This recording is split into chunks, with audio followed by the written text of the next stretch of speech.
Bonjour les enfants. Une nouvelle vidéo pour la division posée, toujours le même outil. D'après ce que vous m'avez dit en visio aujourd'hui, ça s'est plutôt bien passé la division posée et j'en suis plus que ravie. Du coup, cette semaine, j'ai décidé de complexifier un peu la chose en rajoutant des centaines. Vous allez voir que ça ne change pas grand-chose, si ce n'est qu'on va devoir diviser d'abord les centaines, puis les unités, puis les dixièmes. Donc, je vais prendre un nombre 528 et on va le diviser par 3. Voilà. Alors, c'est parti. Je vous rappelle que dans un premier temps, on va chercher le nombre de chiffres au quotient. Donc, j'ai des centaines, des dizaines et des unités. Mon premier chiffre, celui des centaines, est bien plus grand que mon diviseur.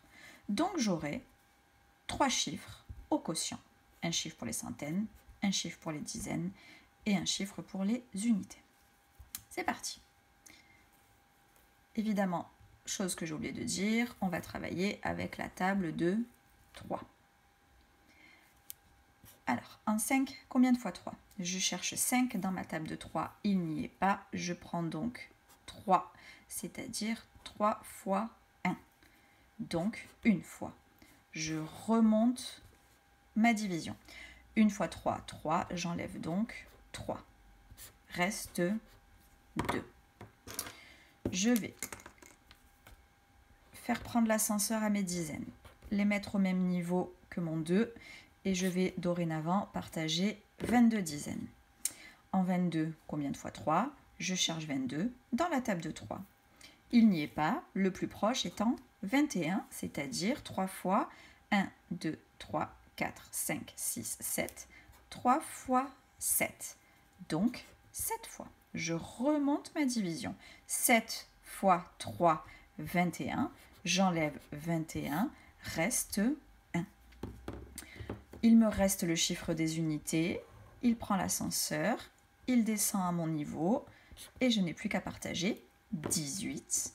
Je cherche donc 18 dans la table de 3. Il y est. C'est 1, 2, 3, 4, 5, 6. 3 fois 6. Donc, 6 fois 3, 18. J'enlève 18. Reste 0. Et évidemment, j'ai fait une opération qui tombait juste. Je vous l'avais dit, je suis super forte pour faire des divisions qui tombent juste. Donc, vérification qu'on peut taper à la calculatrice.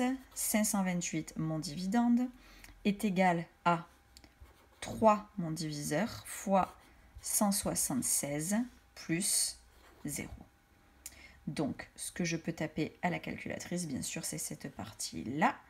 Et ça doit faire ce résultat-là.